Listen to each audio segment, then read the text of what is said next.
A very warm welcome to all the aspirant of library and information science. सभी विद्यार्थियों का स्वागत है जो भी लाइब्रेरी साइंस से BLS, CLS या MLS कर रहे हैं, कर चुके हैं, या आप में से कई सारे ऐसे स्टूडेंट हैं जो कॉम्पिटिटिव एग्जाम की तैयारी कर रहे हैं। तो स्टूडेंट, आप सभी से रिक्वेस्ट है, अगर आप चैनल पर नए हैं तो चैनल को सब्सक्राइब कर लें, वीडियो को लाइक कर दें और अपने दोस्तों में भी शेयर कर दें ताकि उन तक भी लेक्चर का जो नोटिफिकेशन है वो पहुँच सके। तो स्टूडेंट, इस वीडियो में हम कवर करने वाले हैं बिब्लियोग्राफिक रिकॉर्ड फॉर्मेट। तो ये सब जो है ये आप देख सकते हैं कि आपके जो कॉम्पिटिटिव एग्ज़ाम हो गया या फिर नॉर्मल आपके जो एग्ज़ाम होते हैं तो उन सब के लिए बहुत इम्पोर्टेंट है। तो बिब्लियोग्राफिक रिकॉर्ड फॉर्मेट, ग्रंथात्मक जो रिकॉर्ड प्रारूप है उसकी हम यहाँ पे कवर करने वाले हैं।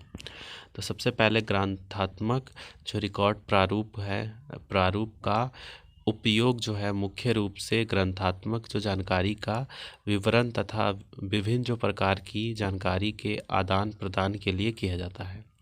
अब देखिए, हिंदी में है तो अब आप लोग कमेंट जो करते रहते हैं बार बार, हिंदी में बताओ, हिंदी में बताओ। अब तो लिखा भी हिंदी में और बोल भी हिंदी में रहे हैं।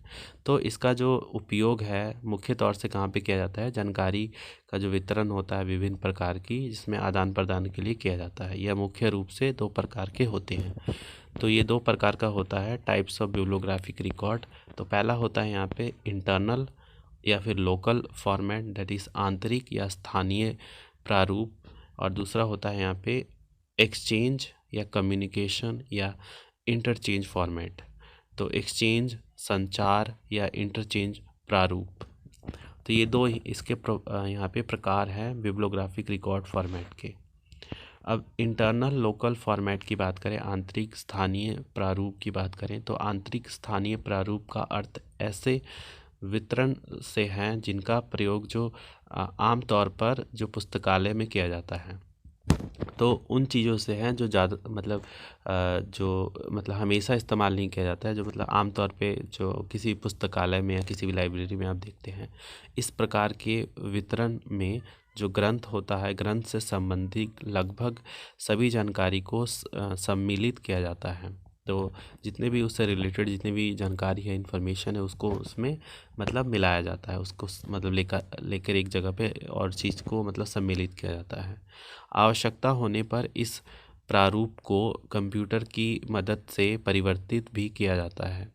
तो अगर ज़रूरत पड़ती है तो इसको यहाँ पे कंप्यूटर की मदद से उसको चेंज भी किया जाता है, उसके प्रकार को, उसके स्वरूप को परिवर्तित किया जाता है। फिर आता है यहाँ पे इंटरचेंज कम्युनिकेशन, इंटरचेंज फॉर्मेट। तो इंटरचेंज संचार, इंटरचेंज प्रारूप का अर्थ ऐसे वितरण से हैं, ये उन चीज़ों से हैं जिसका जो प्रयोग वर्तमान में लगभग सभी जो आधुनिक पुस्तकालयों में किया जाता है। तो जैसे कि यहाँ पे कंप्यूटर हो गया, डिजिटल लाइब्रेरी हो गया, डिजिटल फॉर्मेट में जो चीज़ें हैं प्रोवाइड करते हैं, रिसोर्स शेयरिंग हो गया, ये सब क्या है, सभी लाइब्रेरी आजकल यूज़ कर रही हैं। तो इसकी बात की गई है। इसके द्वारा जो सूचना तथा जानकारी को आसानी से कंप्यूटर की मदद से जो यहाँ पे जो है दूसरी जगह तक यहाँ पे प्रोवाइड किया जाता है। तो यहाँ पे एक्सचेंज जो है वो किया जाता है क्योंकि कंप्यूटर जो होता है वो फास्ट मोड ऑफ कम्युनिकेशन माना जाता है। फिर आता है type of communication, interchange format. अब इसके भी प्रकार हैं, like common communicable format, CCF, आपने इसके बारे में सुना होगा। मशीन रीडेबल कैटलॉग, MARC, या ISO 2709, मेटा डेटा हो गया, Z39.50, डुब्लिन कोर हो गया, FRBR, RDA, ये सब इसके प्रकार हैं। अब देखिए, कॉमन कम्युनिकेशन फॉर्मेट की बात करें तो यहाँ से आप इस पिक्चर के माध्यम से आप समझ पा रहे होंगे कि कैसे चीज़ें जो है वो चल रही होती हैं। एक कॉमन कम्युनिकेबल फॉर्मेट होता है जिसमें हर चीज़ जो है, हर कोई जो होता है वो इंटरेक्ट करता है और चीज़ों से बेनिफिट प्राप्त करता है।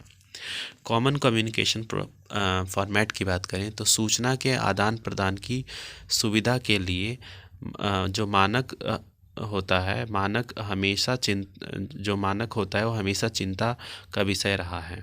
एक जो यहाँ पे बात की गई है कि एक लचीला जो नियम है जो जिसका प्रारूप प्रदान करने के लिए यूनेस्को ने सामान्य संचार जो प्रारूप है, जैसे एफ है का जिसकी यहाँ पे बात की गई है, कॉमन कम्युनिकेशन फॉर्मेट की यहाँ पे विकसित किया है, जिसका उपयोग पुस्तकालयों के सभी प्रकार की सूचना से सेवाएं से डेटा हो गया को परिवर्तित करने के लिए किया जाता है। मतलब एक कॉमन फॉर्मेट है जिसमें जो पुस्तकालय है या लाइब्रेरी है उसमें जो सूचना है उसको आदान प्रदान करने के लिए किया जाता है, ताकि कहीं के भी मतलब लाइब्रेरी हो वो उस चीज़ को समझ पाए। फिर है कॉमन कम्युनिकेशन फॉर्मेट CCF। तो इस प्रारूप का मुख्य उद्देश्य ग्रंथ सूची के वितरण को व्यवस्थित करने की एक विधि जो है तैयार करना था। उसका क्या मतलब उद्देश्य होता है कि जो भी मतलब चीज़ें हैं उसका एक तरह से विधि तैयार करना, व्यवस्थित विधि तैयार करना, जिससे संस्थानों के बीच आदान प्रदान किया जा सकता था। तो वही कि आदान प्रदान मतलब एक लाइब्रेरी दूसरे लाइब्रेरी से इजीली इंटरैक्ट कर पाए। यह जो प्रारूप पुस्तकालयों के विभिन्न जो आंतरिक स्वरूपों में निर्मित डेटा जो बेस होता है के लिए एक कड़ी के रूप में कार्य करता है। तो एक तरह से कड़ी के रूप में कार्य करता है। फिर है CCF की बात करें तो अप्रैल 1978 में यूनेस्को मान्य जो सामान्य सूचना जो है कार्यक्रम यूनेस्को PGI ने ग्रंथ सूची जो विनियम है प्रारूपों पर एक अंतर्राष्ट्रीय जो संगठित को जो प्रयोजित किया था, एक स्वरूप तैयार किया गया। और जो प्रारूप है, प्रारूप का पहला जो संस्करण है वो 1984 में प्रकाशित हुआ था, और दूसरा जो संस्करण है वो 1988 में प्रकाशित हुआ था, और तीसरा संस्करण 1992 में प्रकाशित हुआ। तो इसकी बात की गई है कि कितने जो है इसके मतलब पब्लिकेशन आया है। और उसके बाद है last structure of CCF, common communicable format का स्ट्रक्चर क्या होता है। तो प्रत्येक CCF रिकॉर्ड में 4 प्रमुख भाग होते हैं, लाइक रिकॉर्ड लेबल जो 24 कैरेक्टर का होता है, फिर डायरेक्टरी जो वेरिएबल लेंथ में होता है, डेटा फील्ड जो वेरिएबल लेंथ में होता है, रिकॉर्ड जो सेपरेटर्स होते हैं वो 1 कैरेक्टर में होता है।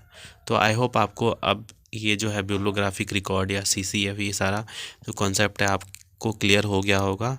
तो कोई भी डाउट हो प्लीज़ करके कमेंट बॉक्स में ज़रूर करें, और नेक्स्ट आपको किस टॉपिक पे मतलब वीडियो चाहिए तो उसके रिगार्डिंग में आप कमेंट कर सकते हैं। तो मिलते हैं आप सभी से नेक्स्ट लेक्चर में किसी अलग टॉपिक के साथ। तब तक के लिए धन्यवाद।